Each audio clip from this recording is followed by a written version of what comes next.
अस्सलाम वालेकुम एवरीवन, मैं हूं मोहम्मद तलहा और आप लोग देख रहे हैं तलाश फेस एकेडमी। तो बच्चों, आज बात करेंगे सॉलिबिलिटी प्रोडक्ट के बारे में कि सॉलिबिलिटी प्रोडक्ट क्या है और उसे कैसे फाइंड किया जाता है, उसकी डिफरेंट कैलकुलेशंस कैसे की जाती हैं और फिर क्या एप्लीकेशन है इसकी इन दिस केमिकल इक्विलिब्रियम। तो सबसे पहले डेफिनेशन समझते हैं हम लोग सॉलिबिलिटी की। What is solubility? तो देखिए, सॉलिबिलिटी दरअसल एबिलिटी है जो सॉलिड की भी हो सकती है, लिक्विड की भी हो सकती है और गैशियस केमिकल सब्सटेंस की भी हो सकती है। एक सलाहियत है और वो जो है उसको हम क्या कहते हैं? उसको हम कहते हैं सॉल्यूट। ठीक है, ये किसी सॉलिड, लिक्विड या गैस की सब्सटेंस की सलाहियत है और ये जो सब्सटेंस है उसको हम सॉल्यूट कहते हैं। टू डिजोल्व इन सॉल्वेंट, जो किसी सॉल्वेंट में, जो कि आमतौर पे लिक्विड होता है, उसमें डिजोल्व हो जाए, उसमें घुल जाए और फिर बना ले एक सोल्यूशन। तो सोल्यूशन बनाने की सलाहियत को कहा जाता है सॉलिबिलिटी, या डिसॉल्व होने की सलाहियत को कहा जाता है सॉलिबिलिटी, जो कि कोई लिक्विड भी हो सकता है जो डिसॉल्व हो रहा है, गैस भी हो सकती है, सॉलिड भी हो सकता है, और जिसमें डिसॉल्व हो रहा है वो ज्यादातर लिक्विड ही होता है और फाइनली बन जाता है सोल्यूशन। जैसे मिसाल के तौर पे हमारे पास एक सॉलिड सब्सटेंस है और एक बीकर के अंदर फॉर एग्जांपल हमने पानी या कोई भी लिक्विड भरा हुआ है। ठीक है, तो अगर मैं इस सॉलिड सब्सटेंस को इस लिक्विड में डालता हूं तो नतीजे में आहिस्ता आहिस्ता ये सॉलिड सब्सटेंस इसमें डिसॉल्व होगा और नतीजे में आप देखेंगे कि सोल्यूशन फॉर्म हो जाएगा। तो आपने देखा कि जब मैंने इस सॉलिड को ऐड किया इस लिक्विड के अंदर तो नतीजे में एक इसका कलर चेंज हुआ। आप देखिए, पहले इसका क्या कलर था? पहले इसका कलर ब्लू था, लेकिन जैसे ही हमने सॉलिड को इसमें ऐड किया और डिसॉल्व हुआ तो डिसॉल्व होने के बाद इसका कलर भी चेंज हो गया। तो ये जो चीज बनी है वो क्या है? वो है सोल्यूशन। ठीक है, तो ये हो गई बात सॉलिबिलिटी की, डिसॉल्व करने की सलाहियत। तो कोई भी सॉलिड कितना ज्यादा जो है वो डिसॉल्व हो सकता है, उसे जस्ट हम सॉलिबिलिटी कहते हैं। ठीक है, तो कुछ चीजें 100% डिसॉल्व हो रही हैं, कुछ चीजें ऐसी होती हैं जो कि कम डिसॉल्व होती हैं, स्लाइटली सॉल्युबल होती हैं। जैसे मिसाल के तौर पे अगर हम बात करें, ये एक एग्जांपल हम सपोज कर रहे हैं कि एक बीकर के अंदर पानी भरा हुआ है और हम क्या कर रहे हैं? हम यहाँ पर सिल्वर क्लोराइड की बात कर रहे हैं और AgCl जो है सिल्वर क्लोराइड, ये बेसिकली एक ऐसा सॉल्युबल सॉल्ट है, लेकिन स्लाइटली सॉल्युबल सॉल्ट है जो कि थोड़ा सा डिसॉल्व हो सकता है वाटर में। ठीक है, तो अगर मैं इसकी बात करता हूं और मैं इसको पानी में डाल देता हूं तो पानी में डालने के बाद हमें ऑलमोस्ट ये नजर आएगा कि ये जैसा का जैसा सॉलिड है वैसा ही रहेगा, लेकिन क्लोजली ऑब्जर्व करने पे थोड़ा सा हमें ये नजर आएगा कि इसके आइंस प्रोड्यूस होंगे, जो अनडिजॉल्व आइंस हमें नजर आएंगे। एक पॉजिटिव आइन होगा और एक नेगेटिव आइन प्रोड्यूस होगा। अगर हम वाकई सिल्वर क्लोराइड की बात करें तो हम देखेंगे एक पॉजिटिव आइन बनेगा सिल्वर का और दूसरा जो नेगेटिव आइन है वो बनेगा क्लोरीन का। ठीक है, तो इस तरीके की हमें एक इक्वेशन नजर आएगी। ये हमने सॉलिड एक्वस सोल्यूशन बनाया जब AgCl का, तो इक्विलिब्रियम रिएक्शन हुआ और यहां पर आप देख सकते हो पिछले वाले उसमें कि एक ही वक्त के अंदर जो ये हमारा सॉलिड नजर आ रहा है AgCl, जो कि एक्चुअली सॉलिड है, और ये जो हमारे पास एक्वस सोल्यूशन बना उसमें ये दोनों और जो हमारा AgCl है ये आ गए हैं इक्विलिब्रियम में। और जब ये इक्विलिब्रियम में आ गए हैं तो एक रिवर्सिबल इक्वेशन को हम इसी तरीके से लिखते हैं AgCl, उसको पानी में मिलाया, एक्वस सोल्यूशन है, तो आयन बन गए, एक पॉजिटिव आयन बना और एक नेगेटिव आयन बना क्लोरीन का। तो अगर मैं अप्लाई करता हूं law of equilibrium, so according to law of equilibrium, क्या था लॉ ऑफ इक्विलिब्रियम? ठीक है, यानी कि लॉ ऑफ मास एक्शन, कि अगर मुझे Kc की वैल्यू फाइंड करनी है तो सबसे पहले एक्टिव मास जो आता है हम दोनों का रेशो मालूम करते हैं और एक्टिव मास आता है ऊपर प्रोडक्ट का, जो कि है इसका पॉजिटिव आइन और क्लोरीन का है नेगेटिव आइन, तो ये हो गया Cl नेगेटिव। और इसको डिवाइड करते हैं, जो रिएक्टेंट था जो कि AgCl इस आपको नजर आ रहा है सॉलिड में, ये जो है आ गया हमारे पास रिएक्टेंट के तौर पे। तो इन दोनों की एक्टिव मासेस का जो रेशियो होता है वही कहलाता है इक्विलिब्रियम कांस्टेंट। ठीक है, लेकिन एक बात है जो कि हमने ऑब्जर्व भी करी, बट एट सैचुरेशन, जब ये सैचुरेशन हो रही थी, जो हमने इंतजार करा, तो AgCl की जो कंसेंट्रेशन थी, कंसेंट्रेशन यानी कि जो अमाउंट था ऑफ AgCl, वो तो चेंज ही नहीं हो रही थी। आपने देखा था जो सॉलिड AgCl हमने पानी में डाला वो वैसा का वैसे ही रहा। तो याद रखिए इसकी जो कंसेंट्रेशन है वो हो गई कांस्टेंट, और जब उसकी कंसेंट्रेशन कांस्टेंट है तो देखो ऊपर तो लिखा हुआ है Ag पॉजिटिव, इसका एक्टिव मास आ गया, और एक्टिव मास आ गया क्लोरीन आयन का। बट इसका जो भी आंसर आया, के का जो भी आंसर आया वो याद रखो कांस्टेंट है, तो लेट से उसको हम के से शो कर देते हैं। और इधर ऑलरेडी लिखा हुआ है के सी। इस इक्वेशन को अगर मैं रीअरेंज करता हूं तो ये आ जाएगा के सी इंटू के। दो कॉन्स्टेंट्स आपस में मल्टीप्लाई हो रहे हैं और नतीजे में यहां पर हमें Ag पॉजिटिव और क्लोरीन का नेगेटिव नजर आ रहा है।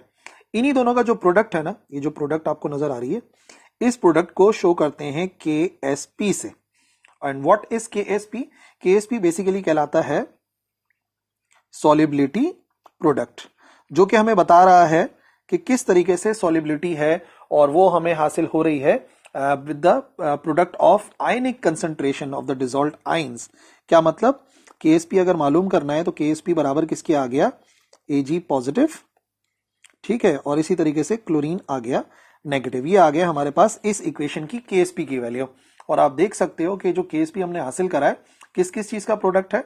ये जो आयनिक कंसंट्रेशंस है ना, ये दोनों क्या हैं? ये हैं आयनिक कंसंट्रेशन। और ये आयनिक कंसंट्रेशन आ गई है उन डिसॉल्व आयन की जो कि डिसॉल्व हो गए हैं, ठीक है। और मिसाल के तौर पे अगर इसी को हम किसी और उसके लिए लिखें, फॉर एग्जांपल अगर मैं यही चीज लिखना चाहता हूं कैल्शियम फ्लोराइड के लिए, तो CaF2 होता है, तो उसकी KSP का जो फॉर्मूला बनता है वो ये बनेगा कि कैल्शियम आ जाएगा और इसका +2 आयन होता है, और फ्लोरीन क्योंकि 2 है तो ये बन जाता है हमारे पास F, और नेगेटिव बनता है और क्योंकि 2 आयन बनते हैं इसके तो वो स्क्वायर आ जाता है। तो KSP की भी वही खास बात है जो इससे पहले हम लोग डिस्कस कर चुके हैं कि जितने भी नंबर ऑफ मोल्स होंगे वो यहां पर पावर में आ जाते हैं, ठीक है। सो फाइनली अब डिफाइन कर लेते हैं सॉल्युबिलिटी प्रोडक्ट को। सॉल्युबिलिटी प्रोडक्ट बेसिकली इसको हम डिफाइन करते हैं product of ionic concentration when dissolved ions and undissolved ions are in equilibrium. तो इक्विलिब्रियम में तो थे वो डिसॉल्व और अनडिसॉल्व आयंस, सिर्फ उनकी जो प्रोडक्ट है पहले तो वो मालूम की जाएगी। किस चीज की प्रोडक्ट? जो आयनिक कंसंट्रेशंस थी, यानी कि जैसे पिछले वाले केस के अंदर सिल्वर और क्लोरीन के आयंस की कंसंट्रेशन थी, उनका अमाउंट था। और इसको मेजर भी हम करते हैं मोलर कंसंट्रेशन के अंदर। इसका जो यूनिट है ना, इसका यूनिट भी मोलर कंसंट्रेशन होता है। जैसे हम इसकी कंसंट्रेशन को फाइंड कर सकते हैं बेसिकली, और वो इन मोल्स ही होती है, ठीक है। और अगर इस बात को आगे बढ़ाएं तो सैचुरेटेड सोल्यूशन होता है कोई सा भी जो थोड़ा सा या स्लाइटली सॉल्युबल हो सॉल्ट होता है, उसको अनडिसॉल्व्ड सॉल्ट के साथ रखा जाता है तो एक इक्विलिब्रियम बनता है। जैसे कि आपने देखा सिल्वर वाला जो सॉलिड मैंने डाला था पानी के अंदर, तो इक्विलिब्रियम स्टेट अचीव हो गई थी। किसके दरमियान में? डिसॉल्व्ड आयन और जो सॉलिड फेज था उसके दरमियान में। दो आयन भी नजर आ रहे थे और सॉलिड फेज भी नजर आ रहा था। तो ionic product at this stage is called solubility product. उसी वक्त जो आयनिक प्रोडक्ट हमने मालूम किया था Ag और Cl आयंस का, उसी को सॉल्युबिलिटी प्रोडक्ट कहा जाता है, और हम उसको शो करते हैं KSP से, ठीक है जी। KSP को अप्लाई करते हैं हम लोग, ठीक है। ये जो KSP है सॉल्युबिलिटी प्रोडक्ट का कॉन्सेप्ट है, उसको अप्लाई करते हैं। और इसकी एप्लीकेशन के लिए जरूरी है आपको आयनिक प्रोडक्ट, जो कि ऑलरेडी मैं बता चुका हूं, उसकी डेफिनेशन दोबारा से देखने की। Product of ionic concentration other than equilibrium is called ionic product. जब आयनिक प्रोडक्ट इक्विलिब्रियम में मालूम करते हैं तो उसको KSP कहते हैं, लेकिन अगर आयनिक प्रोडक्ट मालूम की जाए, आयनिक कंसंट्रेशन की प्रोडक्ट मालूम की जाए अदर देन इक्विलिब्रियम, तो उसको कहा जाता है जस्ट आयनिक प्रोडक्ट। और वही आयनिक प्रोडक्ट अगर इक्विलिब्रियम के वक्त मालूम करते हैं तो उसको KSP कहते हैं, ठीक है। जो नॉलेज है सॉल्युबिलिटी प्रोडक्ट की वो बहुत ज्यादा अहम है। क्या कोई सॉलिड प्रेसिपिटेट करेगा, अनडिसॉल्व रह जाएगा या फिर नहीं रह जाएगा एक्स्ट्रा सॉल्यूट को ऐड करने से? मिसाल के तौर पे हमने कुछ सॉलिड डाला लिक्विड के अंदर, वो डिसॉल्व हो गया, लेकिन अगर मैं और उसमें सॉलिड को ऐड कर देता हूं, सॉल्यूट को ऐड कर देता हूं, तो क्या वो डिसॉल्व होगा या वो प्रेसिपिटेट हो जाएगा, ठोस वहीं पर ही रह जाएगा, अनडिसॉल्व रह जाएगा, जिसे प्रेसिपिटेशन कहते हैं। तो वो हमें पता चलेगा KSP की वैल्यूज से, ठीक है। क्या मतलब? 3 सिनेरियोज निकलते हैं, देयर आर 3 कंडीशन। पहली कंडीशन ये होती है कि अगर हमारी जो KSP की वैल्यू है, जो इक्विलिब्रियम पे कांस्टेंट का आंसर आता है, आयनिक कंसंट्रेशन के प्रोडक्ट का आंसर आता है, वो हमारे आयनिक प्रोडक्ट से बड़ा आ रहा है, तो इसका मतलब अगर सॉल्युबिलिटी प्रोडक्ट ज्यादा होती है आयनिक प्रोडक्ट से, तो इसका मतलब सोल्यूशन अनसैचुरेटेड है, अभी उसमें जगह बाकी है। और जब मैं उसमें कुछ भी एक्स्ट्रा सॉल्यूट ऐड करूंगा तो वो प्रेसिपिटेट नहीं करेगा। मिसाल के तौर पे मैं आम नमक पानी के अंदर मिला रहा हूं, मैंने नमक डाला पानी में और मिला दिया, और ठीक है वो जो है अभी मिक्स हो गया है, और अब अगर KSP की वैल्यू ज्यादा है आयनिक प्रोडक्ट के लिहाज से, तो वो इस बात को जाहिर करता है कि अभी भी इक्विलिब्रियम आया नहीं है। इक्विलिब्रियम आया नहीं है का मतलब ये कि अगर मैं एक्स्ट्रा सॉल्ट उस पानी में डालूंगा तो वो डिसॉल्व हो जाएगा और वो अनडिसॉल्व नहीं रहेगा, यानी कि प्रेसिपिटेट फॉर्म नहीं होगा। ठीक है जी।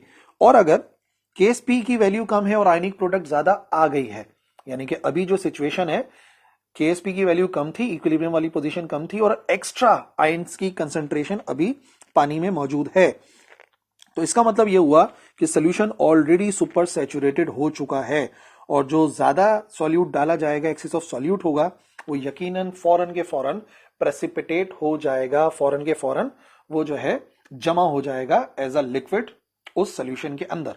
यानी कि हमने चीनी मिला दी पानी के अंदर, बहुत ज्यादा चीनी मिला दी, ठीक है ना, तो नतीजे में KSP की वैल्यू कम आएगी, आयनिक प्रोडक्ट का आंसर ज्यादा हो रहा होगा। और इस सिचुएशन में अगर मैं एक्स्ट्रा चीनी डालूंगा तो वो डिसॉल्व नहीं होगी, वो सॉलिड मटेरियल के तौर पे प्रेसिपिटेट हो जाएगी और हमें सोल्यूशन में नजर आएगी। तीसरा केस ये निकल के आता है हमारे सामने कि KSP और आयनिक प्रोडक्ट बराबर आ गए, हमने आयनिक प्रोडक्ट निकाली और KSP की वैल्यू भी वही थी, तो इस कंडीशन में सोल्यूशन सैचुरेट हो गया है, ना अनसैचुरेटेड ना सुपर सैचुरेटेड, दरमियाना है, सैचुरेटेड, और फर्दर एडिशन जो है वो प्रेसिपिटेट बनाएगा। ठीक है, तो दोनों केसेस के अंदर जब KSP की वैल्यू कम हो रही है आयनिक कंसेंट्रेशन से और जब बराबर हो रही है, तो दोनों सूरतों में प्रेसिपिटेशन होगी। तो किसी रिएक्शन में प्रेसिपिटेट फॉर्म होगा कि नहीं होगा, सॉलिड जमा होगा कि नहीं होगा, वो डिपेंड करता है इन दोनों के रिलेशंस पे। ठीक है जी। दो और छोटी सी बातें करनी है आपसे, वो ये है कि हम दो किस्म के सोल्यूशन कर सकते हैं, इसमें कैलकुलेशन कर सकते हैं। एक ये कि अगर हमें सॉलिबिलिटी गिवन हो और उसकी मदद से हम सॉलिबिलिटी प्रोडक्ट निकाल लें। ठीक है, मिसाल के तौर पे हमें किसी चीज की सॉलिबिलिटी गिवन हो, कि मिसाल के तौर पे एक एग्जांपल है कि जो AgCl है इसकी सॉलिबिलिटी जो है, सॉलिबिलिटी की बात कर रहा हूं, वो कितनी है, वो है 1.4 10⁻³ ग्राम पर लीटर या dm³, ये इसकी सॉलिबिलिटी है। आपको सॉलिबिलिटी बता दी जाए और लेट से इसका जो मोलर मास है वो कितना है, इसका मोलर मास होता है 143.5, मोलर मास आ गया और सॉलिबिलिटी पता लग गई। इसकी मदद से हम क्या कर सकते हैं, इसकी मदद से हम कैलकुलेट कर सकते हैं KSP की वैल्यू। ठीक है, यानी कि सॉलिबिलिटी प्रोडक्ट हम फाइंड कर सकते हैं। कैसे? सबसे पहले अगर हम फाइंड करेंगे इसकी मोलैरिटी, स्टेप्स बता रहा हूं। पहला स्टेप यह है कि आपने उसकी मोलैरिटी को फाइंड करा। मोलैरिटी कैसे फाइंड करते हैं, जो भी इसकी कंसंट्रेशन है AgCl की, जो भी कंसंट्रेशन है, इसको हम क्या करेंगे, इसको हम डिवाइड कराएंगे मॉलिक्यूलर मास से। तो ये क्या हो जाएगा हमारे पास 1.4 exponent -3 divided by this value 143.5, it will give us 0.98 10⁻⁻5 मोल पर dm³। ठीक है, ये हमें मोलैरिटी मिल गई। जब हमें मोलैरिटी पता लग गई तो हमें पता लग गया कि जो कंसंट्रेशन है, चाहे सिल्वर की हो या क्लोरीन की, इतनी ही है। This is the concentration of both, silver की भी है और क्लोरीन की भी है। ठीक है जी। तो अब अगर मैं KSP की वैल्यू फाइंड करूंगा, सेकंड स्टेप में KSP फाइंड करूंगा, तो दोनों की आयनिक कंसंट्रेशंस आती हैं, AgCl की भी आएगी और क्लोरीन आयन की भी आएगी। कितनी कितनी है, ये है 0.98 10⁻⁻5 इंटू 0.98 10⁻⁻5। तो हमें आंसर मिलेगा और वो आंसर मिल जाएगा हमें KSP का, और 9.6 10⁻⁻11, और मोल का भी स्क्वायर हो जाएगा और पर क्या हो जाएगा dm⁻⁻6। ठीक है जी। तो ये किस चीज की KSP की वैल्यू आ गई, ये इस रिएक्शन के KSP की वैल्यू आ गई है, जो AgCl वाला हम लोग ऑलरेडी डिस्कस कर चुके हैं। बट सिर्फ सॉलिबिलिटी से सॉलिबिलिटी प्रोडक्ट नहीं निकाल सकते, बल्कि हम सॉलिबिलिटी प्रोडक्ट से सॉलिबिलिटी भी मालूम कर सकते हैं। उसके लिए एक मिसाल सपोज कर लेते हैं, थोड़ी सी डिफरेंट, जिसमें लेड आयोडाइड है और इसका जो इक्विलिब्रियम बन रहा है, ठीक है, ये सॉरी आयोडाइड है और इसका इक्विलिब्रियम बन रहा है लेड के आयन में और क्लोरीन के आयन में। दो क्लोरीन के आयन बनते हैं इस तरीके से। और फॉर एग्जांपल आपको जो है वो गिवन है इसका सॉलिबिलिटी प्रोडक्ट, आपको KSP की वैल्यू गिवन है, इसकी KSP की वैल्यू है 1.00 10⁻⁻9 और यूनिट हमने देखा था मोल क्यूब और dm-9 में लिख देते हैं। ठीक है, रिएक्शन भी है अब मालूम है हमें KSP मालूम है, तो अगर KSP का फॉर्मूला लिखें हम यहाँ पे, KSP बराबर होती है किस किस चीज के, इसकी कंसंट्रेशन आएगी +2, और यहाँ पे क्या हो जाएगा, यहाँ पे हो जाएगा आयोडीन, और क्योंकि यहाँ पे हो रही है 2 तो ये हम लिखेंगे, नेगेटिव में तो आ रही है लेकिन वो स्क्वायर में आ जाता है, ये हमने ऑलरेडी देखा था जब इक्विलिब्रियम कांस्टेंट समझ रहे थे। लेट अगर हम समझ लेते हैं x मोल्स हैं पर डीएम क्यूब, ठीक है, तो यकीनन अगर इसके x मोल्स हैं लेड के तो इसकी जगह पे हम x लिखेंगे, और अगर इसकी जगह पे x लिखेंगे तो आइन के ऊपर स्क्वायर आ रहा है तो ये हो जाएगा x का स्क्वायर, तो टोटल आंसर कितना बनेगा x क्यूब। और KSP की वैल्यू हमें क्या गिवन है 1.00 10 रेज टू दी पावर -9, ठीक है जी। और इधर हम क्या कर लेते हैं, अच्छा एक बात का और ध्यान रखना है आपने कि ये मैंने फिलहाल x तो लिख दिया है इसके लिए, लेकिन आप देख सकते हो यहाँ पे कितना नजर आ रहा है, यहाँ पे जो भी कंसंट्रेशन होगी वो होगी 2x यानी कि डबल होगी, ठीक है ना, 2 बन रहे हैं यहाँ, ये हो जाएगा 2x, तो 2x का मतलब क्या हो गया, ये हो गया 2x का स्क्वायर यानी कि 4x क्यूब बनेगा, 4x क्यूब बराबर आएगा 1.00 10 रेज टू दी पावर -9, तो x क्यूब की वैल्यू निकालो पहले 1.00 10 रेज टू दी पावर -9, और डिवाइड में क्या लिखा हुआ है, डिवाइड में लिखा हुआ है 4। फाइनली अगर क्यूब रूट मालूम किया जाए, टेकिंग क्यूब रूट, दोनों तरफ क्यूब रूट लेना पड़ेगा क्योंकि हमें क्यूब को खत्म करना है, तो क्यूब रूट लेंगे तो ये हो जाएगा x, और इसका क्यूब रूट आ जाएगा 1.00 10 raise to the power -9 divide by 4, और हमने लिया है क्यूब रूट, x की वैल्यू आ जाएगी, तो x की वैल्यू इस केस के अंदर बनेगी 0.63 10 रेज टू दी पावर -3, ठीक है, क्यूब रूट मालूम करा है, और ये बनेगा मोल पर डीएम क्यूब। ये हमें कंसंट्रेशन मिल गई है, x की वैल्यू हमें पता लग गई। जब x की वैल्यू पता लग गई है तो इसकी मदद से अब हम क्या करेंगे, इस वैल्यू की मदद से, ये क्या है, ये है नंबर ऑफ मोल्स, के मोल्स कितने हैं, ठीक है। अच्छा जी, अब सारी बात यह है कि मोल्स की मदद से हमें मास कैलकुलेट करना है, तो वो सिंपल सा फॉर्मूला है ना, नंबर ऑफ मोल्स बराबर होते हैं मास डिवाइडेड बाय मॉलिक्यूलर मास, तो m बराबर आ जाएगा, नंबर ऑफ मोल को मॉलिक्यूलर मास से मल्टीप्लाई कराएंगे, नंबर ऑफ मोल्स आए हैं 0.63 10 raise to the power -3 multiply by molecular mass of this, ठीक है, लेड और इसका मॉलिक्यूलर मास आप निकालो तो ये आएगा 461 इनटू वैल्यू बनेगी, तो इनको आपस में मल्टीप्लाई करोगे 0.29 ग्राम, ठीक है। तो ये हमें किस चीज का मास मिल गया, ये हमें मास मिल गया है, मतलब अभी हमने क्या मालूम कर लिया, अभी हम लोगों ने मास भी मालूम कर लिया, सॉल्युबिलिटी भी आ गई कि कितना मास डिसॉल्व हो रहा है, 0.29 पर डीएम क्यूब, ठीक है जी। तो ये हमने सॉल्युबिलिटी प्रोडक्ट से सॉल्युबिलिटी निकालने की भी प्रैक्टिस कर ली। आई होप सारी बातें आज के लेक्चर में क्लियर थी, कोई कंफ्यूजन रहनी नहीं चाहिए, और अगर बाकी है तो बिल्कुल लिखना कमेंट सेक्शन में, I will reply. That's all for this lecture. Allah Hafiz.